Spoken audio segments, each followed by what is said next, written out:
Well, good afternoon. Can everyone hear me all right? Okay, I'm getting thumbs up. Okay. Well, good afternoon. My name is Ernie Clayson, and on behalf of everyone here, I want to thank you all for joining us for this service today. Today, we celebrate, honor, and mourn the life of Wes. While death may take a life, it cannot take our memories of those whom we've loved, cherished, and respected. We've gathered here today to honor the life of Wes Fagin. We come together in grief, acknowledging our human loss. May we be granted grace that in pain we may find comfort, and sorrow, hope, and death and afterlife. For the next brief space and time, we will cry and laugh almost simultaneously. As human beings, we are the only creatures gifted to feel such a range of emotions all at the same time. It is good that we can do it together here today. Whenever a death occurs, those of us who remain behind enter a space and time that is quite out of the ordinary. Whether we recognize this or not, this is a sacred time, a time that holds the potential for healing and insight and understanding that does not come readily available in ordinary time. With the death of someone that we have known and loved, something in each of us dies too. We are reminded of the frailties and the gifts of our relationships. We become more aware that we live in fragile human bodies. We may come to know a heightened consciousness of what is precious and what is true. Indeed, with the passing of a loved one, we encounter our own mortality. When we gather in community, this sacred time is heightened by our realization of our own limited time here on this earth. There is nothing we can touch, nothing we can describe or pin down, nothing concrete, but the mystery of death has the power to bring us to the threshold of our own mortality. In this extraordinary and sacred time, what we encounter is the power of grief and the power of hope. It is here together where we may understand the meaning of our own legacy and what is truly important in life, family and friends, and showing love and kindness to all. So I welcome you to this time out of ordinary time. I invite you to pause to let it settle in that a precious life has passed from among us. We can use the gift of our lives and our memories to bring comfort and peace, and yes, even joy and laughter to one another as we remember Wes. All of the faiths of the world, many generations have taught, and even most cultures speak of another life after death. We do not know what it is or what it consists of, but we can hold on to the hope, the belief, or the knowledge of peace, rest, and the fulfillment of people being reunited in love. But we should not fear death. Death is a part of life. We grow up knowing that someday our life will end. We do not know the time nor the how, but we know that someday it will come. It may be the ending here on this earth, but perhaps the beginning of a new life in another form on the other side. For Wes, the journey beyond is beginning, but for us here, there is loss, grief, and pain. Every one of us here has had our life touched, perhaps in the tiniest of ways, or perhaps totally transformed by his existence. You would not be joining us otherwise. His life mattered to us all. Death, in a number of ways, unites us today. Wes's death, for a time, demands that each one of us put aside our toil, our cares, our business, our pleasure, and our folly to unite ourselves with everyone here today, fellow mourners who share in the common bond of love and respect for Wes. It is fitting that we should reflect on what we owe to those who have gone before us. Our lives are but the latest notes in a song, newest chapters in a novel, the next stroke in a painting that began with the birth of humanity itself. We are here today to acknowledge the death of Wes, whom you have known and loved. When someone we have cared for dies, friends and family gather together with sorrow in their hearts. At times, we must face death and loss. We need one another's company for understanding and support. At such times, the ways that sustain us separately come together in a virtual harmony that acts across all creeds and assures us of the permanence of human goodness and hope. So we're gathered here today in grief and sorrow, but we've also gathered to celebrate a life. We've come together to give thanks that we knew this vibrant man, to express our gratitude for the days and years in which we were able to share with him. We are here today to remember and memorialize a great life. By remembering the best of Wes, by recalling some of his finest qualities, by honoring his principles, values, and dreams which guided his life. We are gathered for all of these things. But our first task is to face full and unafraid the death and the reality of that this grief and loss that we may feel. Robert Wesley, Wes Fagin, a loving father, grandfather, brother, and friend, passed away on January 9th, 2025, at the age of 71 at his home in Las Vegas, Nevada. Born on August 26, 1953 in Odessa, Texas, to Robert E. Lee Fagin and Gertrude Bernice Smith, Wes's family moved to Oregon when he was just a baby. He grew up in the communities of Manning and Verport, Oregon, where he attended Manning Grade School, Visitation School, and Forest Grove High School. From an early age, Wes developed a love for music, attending dances with his parents and learning to play guitar. He played in several bands over the years, including the Swinging String, which he was a part of for many years. Later, he started his own band, continuing his passion for music and performance. In 1973, Wes met and married Christy Norman, with whom he had two children, a daughter, Holly, and a son, Ryan. In 1979, he married the love of his life, Beverly Buell. Together, Wes and Bev shared nearly 39 wonderful years, building a life of love, adventure, and laughter. Wes worked in the automotive industry for many years, serving as a mechanic, tow truck driver, and recovery specialist.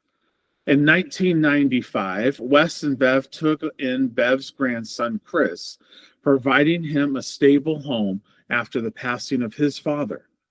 Wes embraced fatherhood again, helping raise Chris and guiding him into adulthood. In the late 1990s, Wes and Bev moved to Lapine, Oregon, where they enjoyed the beauty of nature and the spacious property they called home. In 2003, the couple relocated to Las Vegas, Nevada, where Wes took on various jobs, including working as a maintenance manager in the hospitality industry, and later as a truck driver and test driver for new semi-trucks. Sadly, an accident on the road in 2015 led to his retirement. After retirement, Wes enjoyed discovering new hobbies. He developed a love for old Western movies, records, and music, with his favorite artists including Stevie Nicks, Billy Joel, and classic country. Wes was a man full of joy, laughter, and positivity. He always found a way to bring a smile to those around him, often laughing at his own jokes during phone calls. Tragically, Wes lost his beloved wife Bev in 2017, which left him heartbroken. Despite the sorrow, he remained a positive force in his family's life, reconnecting with loved ones and keeping the memories of his late wife alive. Wes is survived by his children, Holly and Ryan, as well as his three granddaughters, five grandsons, and one great-grandson. He is also mourned by his four sisters, one brother, numerous nieces and nephews, aunts, uncles, and cousins. A life well lived, Wes will be remembered for his unwavering love for his family, his kindness and his sense of humor, and his zest for life. His legacy will live on in the hearts of all who knew him. You see, Wes understood that in life, the greatest things came from building a home with his family and showing love to others. His legacy is with his family, his friends, with all of you joining us today. Buildings may crumble, money may be spent, and beauty can fade, but love is everlasting. The legacy that he leaves behind is one of greatest of all. Wes will be known as a devoted father, a loving grandfather, and a caring friend. And now, at this time, we'd like to share some photos with you of Wes's life.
Today, we desire to honor and remember the life of Wes. So now we would like to open it up, the rest of the service, to the rest of you, the people who counted in his life, you, his family, and friends. We would love to hear any additional stories or memories you may have. Please, if you'd like to share, make sure you unmute your microphone before sharing.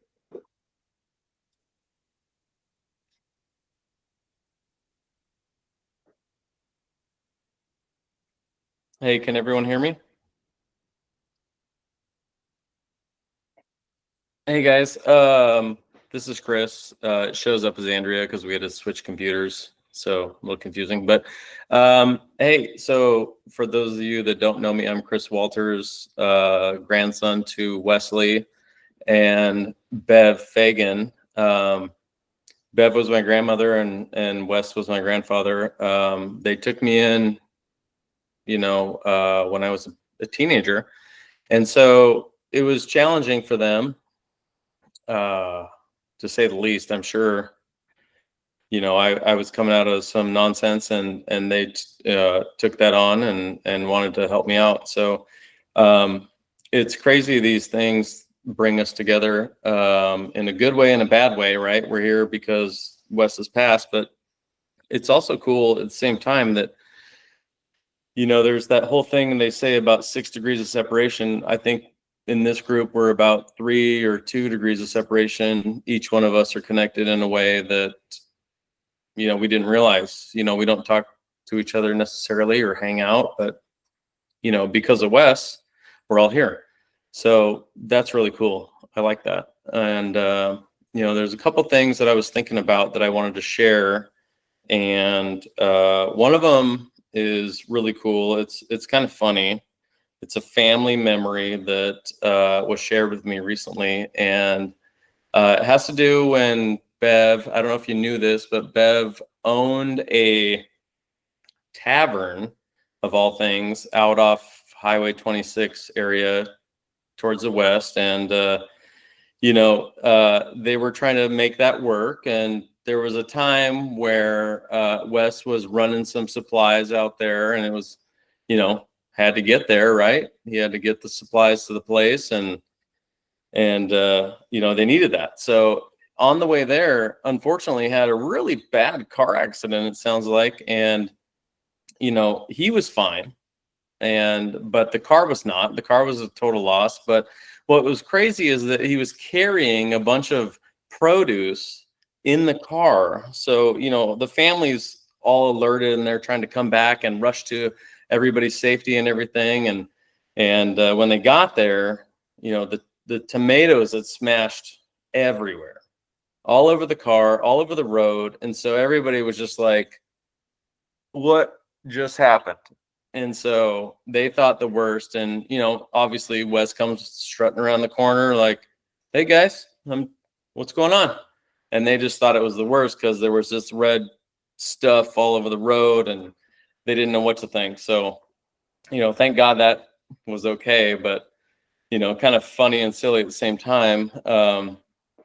And another great thing that I remembered with Wes was, and my grandma together, they told me, as a teenager, one thing you're required to do, you don't have to do a lot around here, but one thing you're required to do is think.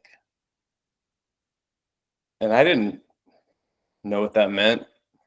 I'm required to think. They're like, you're required to think.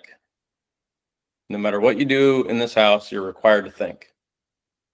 So, being 16, 17 years old, I just, whatever, required to think. Well, lo and behold, what do? I go out and hoot and holler with some friends and get in some trouble. And,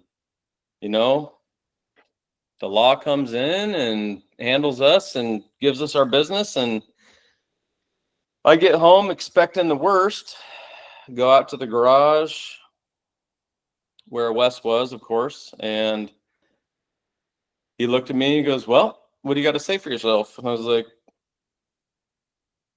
I didn't think. He's like, all right, grab that 10 millimeter over there and hand it to me. And I think that's all he really needed to hear. was that I embraced what he had said and I realized it. And to this day, before I make any decision, I really pause and think about what I'm about to do. And that speaks from their words, really, because honestly, I needed that guidance at the time. And that was something that's, there's those things that you get hit with when you're younger, and it just jabs in your soul, and it's like you're required to think. So, he gave me that pass that time. And I think, he knew it for sure. And then I think he knew that I knew it, and we just moved on. And that was great. And that was like a respect that we got. And moving forward, he, you know, continued to guide me and instruct me and things like that. So I'm really grateful for that. And, I hope to pass that exact, verbiage, lineage to my kids. You're required to think. You got to think about what you're doing and think about what's going on.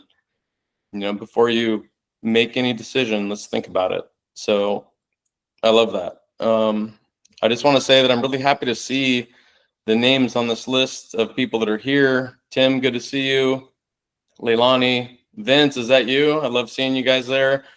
Love that. Hey, Vince, I don't know if you would recognize this, but I saved it. There was only three when I got it. I haven't unstuck it yet, but I just wanted to show you this. This was Wes's favorite sticker, JD Racing, from when he was, super hot in the dunes and everything. And I still have the original. I have not unstuck it. It's still on the paper. And he only had three, and he stuck one on his own, and then he saved one and he gave one to me. And I just was like, you know what? There's something, for some reason, this is gonna be important. And I've held on to it. From that day. So really great to see you guys. We spent some time at the dunes together, and Hi. yeah, totally. Oh. Steve Mayberry, really great to see you, or Darby, whoever's here. I sent out the link to you guys late last night, and really happy you could make it.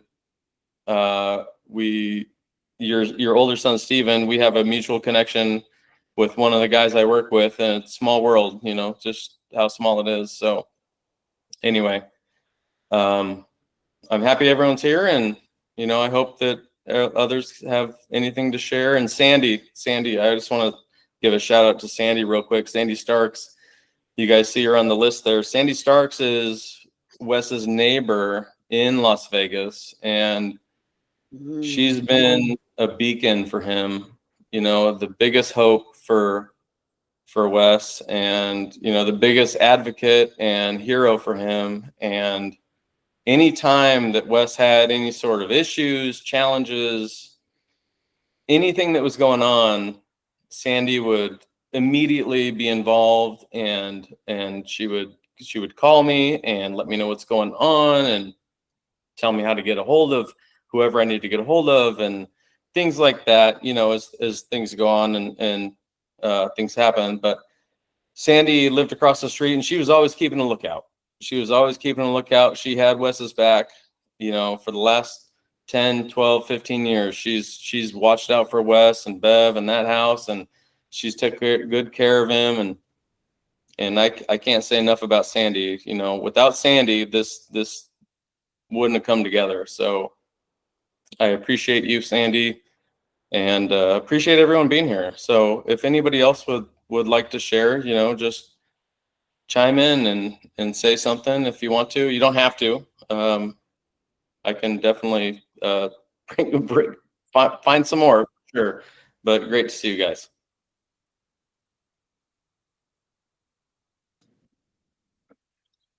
All right, looks like somebody else has raised their hand. Go ahead and unmute your microphone.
Oh, it looks like Hugh's mic isn't working. Yeah. Anyone else like to share this morning? If not, like we said, that's okay. We just want to open it up. Go ahead. I see Lilani. It looks like you're. Go ahead and unmute your microphone. You're on mute. Okay. Okay, my name is Vince Ryko, and I met Wes in the 5th grade in Bearport High School, or Bearport Grade School in Bearport. And in the 5th grade, I had to meet Wes because everyone else was related to someone else in Bearport. Finally, I had the opportunity to have a friend that was not related to anybody else. And Wes came in there, and this is a really Catholic school, and Wes and I bonded, and we became friends. And over the years, we had some great times. Dirt bikes. We played around, ran around together. He only lived a half mile from my house, not a big bicycle pedal path to go back and forth. And then as time went on, our friendships grew. And Wes had the uncanny ability in high school. He persuaded his mother and father to buy him a car, and he would fix it up. He would get it painted. He would put tuned tires and wheels on it, and he would sell it for double the amount of money he had in it. And he just kept doing this over and over and over. And I can't, you see the smile on my face.